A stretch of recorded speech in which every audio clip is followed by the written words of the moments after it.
साथ ही अल्लाह तबारक व तआला ने अगली आया मुबारका में आयत नंबर 24 में इरशाद फरमाया, अगर तुम ऐसा नहीं कर सकते, यानी मिल के क्या सूरत नहीं बना सकते, और तुम हरगिज़ नहीं कर सकोगे, याद रखना ये अब के लोग ही नहीं, क़यामत तक के लोग भी आ जाए ना, इस जैसी सूरत नहीं बना सकते। कभी क़यामत आ जाएगी लेकिन इस जैसी सूरत नहीं कोई बना के ला सकते। तो अल्लाह फरमाने बस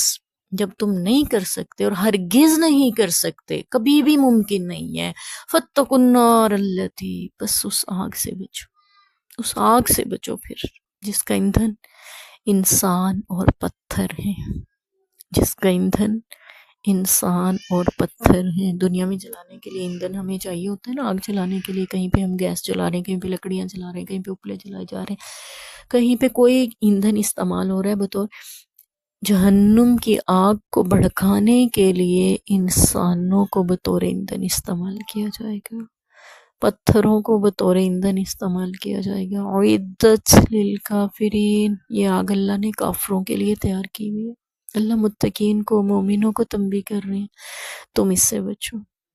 काफरों के लिए, तुम्हारे लिए नहीं है, मत जाओ उस रास्ते पे, रुक जाओ, बंदगी करो अपने रब की, इबादत करो उसकी, बचो गुनाहों से और बचोगा उस आग से जिसका ईंधन इंसान और पत्थर है। इसकी तफसीर में ये आता है कि वो इंसान जो शिर्क करते होंगे, कुफर पे ज़िंदगी बसर करते रहे होंगे, वो जहन्नुम में डाल दिए जाएंगे। आज़नल्लाहु मिन, अल्लाह हम सबको उस आग से बचाए, अल्लाहुम्मा अजिरना मिनन नार, अल्लाह हमें जहन्नुम की आग से अपनी पनाह में ले ले।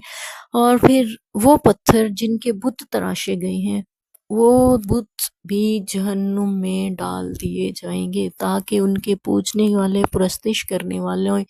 उनकी बेबसी को भी देख सकें और ये एहसास उन्हें हो सके कि ये किसी नफ़ा नुकसान के मालिक नहीं है, ये माबूद हरगिज़ नहीं थे ना हैं,